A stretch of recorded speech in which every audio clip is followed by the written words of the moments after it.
Breaking news mga kababayan, Vice President Sara Duterte nagdeklara na, mga kritiko nagulantang sa mga deklarasyon ni Vice President Sara Duterte. Ito, panoorin ho natin mga kababayan. Assalamualaikum warahmatullahi wabarakatuh. Madayaw, ugmaayong adlaw kaninyong tanan. Magandang araw sa inyo lahat. Ang impeachment complaint na inendorso ng akbayan ay isang papel na walang kalakip na kahit anong ebidensyang magpapatunay sa mga paratang na isinasaad dito. Hindi na ito bago. Matatandaan na ang impeachment laban sa akin ay naging sagot nila sa aking pag-alis sa gabinete. Isang hakbang na isinagawa dahil hindi na maipaliwanag ng Pangulo ang patuloy na pagkalugmok ng bayan sa kahirapan, dulot ng kanyang kapabayaan at bisyo. Noong 19th Congress, binuksan pa nila ang isang Investigation in Aid of Legislation. Hindi upang lumikha ng batas, kundi upang magsagawa ng isang malinaw na fishing expedition para sa planadong impeachment laban sa akin. Paulit-ulit nilang ibinandera ang isyung Mary Grace Piatos bilang umano'y bahid ng katiwalian. Kahit na sa kabila ng lahat ng investigasyon ay wala silang naipakitang kahit isang direktang paglabag sa paggamit ng confidential funds. Sumunod na dito ang bentahan ng mga pirma para sa impeachment at ang mga tinaguriang for later release projects na ipinangako umano sa ilang miyembro ng Kamara upang itulang ang impeachment laban sa akin. Mga pangyayaring mismong inamin na ng ilang mambabatas sa kanilang mga naging pahayag. Mga kababayan, walang kredibilidad ang akbayan upang mag-endorso o magsumite ng impeachment complaint. Ilang ulit ng hayagang ipinahayag ng kanilang pinuno ang kanyang intensyong tumakbo sa pagkapangulo. Isang malinaw na indikasyon ng pampulitikang motibo sa likod ng kanilang mga hakbang.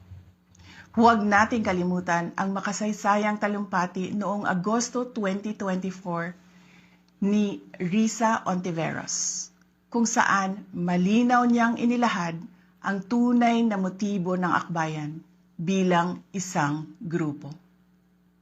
At habang ang anak niya ay may kapangyarihan pa, hindi magiging madali ang ating laban. While VP Sara is in power, the threat of a full-blown Duterte comeback is still a very real and present danger. For one, they are supported by one major superpower, China. Kaya malinaw na lahat ng ito ay isang uri ng harassment at pang-aabuso sa proseso ng impeachment ng grupong akbayan. Hindi malinaw kung ano ang ipinaglalaban nila para sa kaayusan ng bayan. Pero napakalinaw ng kanilang pamumulitika at pagpapahirap sa usaping diplomasya ng ating bansa. Sa huli, ang tunay na laban ay hindi lamang laban ng iisang tao o iisang grupo. Ito ay laban para sa katotohanan at sa dangal ng ating bansa.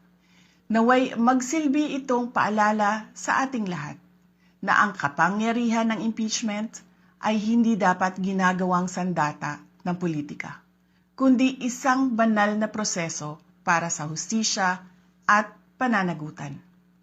Sapagkat kapag nanaig ang abuso, ang tunay na talunan ay ang sambayanang Pilipino.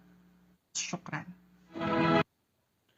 So yan nga mga kababayan ang naging pahayag ni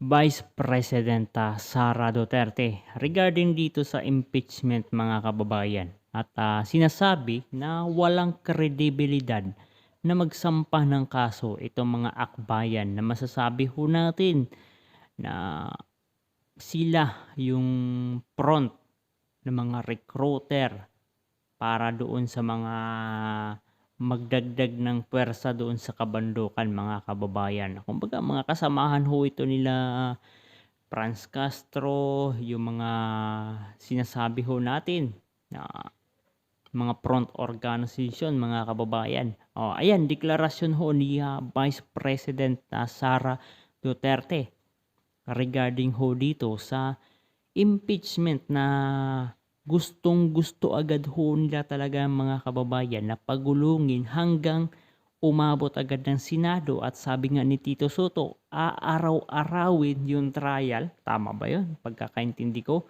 gusto ni Soto ay aaraw-arawin. Bakit? Galit na galit din si Soto mga kababayan kasi kapag hindi natanggal itong si Vice President Sara Duterte sa pagka-Vice Presidente, wala siyang chance na maging Vice Presidente kahit konting panahon lamang mga kababayan. Kasi nga, kapag tumakbo ng Vice President itong si Soto, pag sa election, ay hindi ho ito mananalo kaya si Soto mga kababayan, no, ay ang gagawin niya, papalit lang siya. At least kahit papano, naging Vice Presidente siya kahit maliit na panahon lamang. So, ang ginagawa ho nila ngayon mga kababayan, yung ginagawang pagpapail ng kaso nitong mga akbayan is para pahinain ang puwersa ng mga Duterte. Ang tanong ngayon, humihina nga ba talaga ang puwersa ng mga Duterte? Hindi. Mas lalo yung sinisira, mas lalong nagtitiwala ang ating mga kababayang Pilipino na si BP Sara ay totoo, walang ginawang kalokohan, walang ginawang maanomalya. So, sino ang gumagawa? Wala. Sino ba nasa admin ngayon mga kababayan? Walang iba kundi si Bongbong Marcos. Pero pinagtatanggol yan ng mga akbayan nila Risa Hontiveros. Diba? Nasa majority ho sila. Pinagtatanggol ho nila. At pati nga si Leni Robredo mga kababayan ay sinasabi na para daw sa success ni Bongbong Marcos para maging maganda ang Pilipinas. Pero noong mga nagdaang mga taon, grabe ho, bumanat ho itong si Leni Robredo dito kay Bongbong Marcos. Ngayon ay iba na ho ang tono mga kababayan. Ngayon nagsasama-sama ho sila, Pinklawan, Pulahan at iba mga grupo, mga akbayan, mga grupo dun sa kabundukan mga kababayan. Walang ibang gagawin sila kundi sirain si Vice President Sara Duterte. Kapag nasira si Vice President Sara Duterte, magiging worse ang ating bansang Pilipinas. Bakit mga kababayan?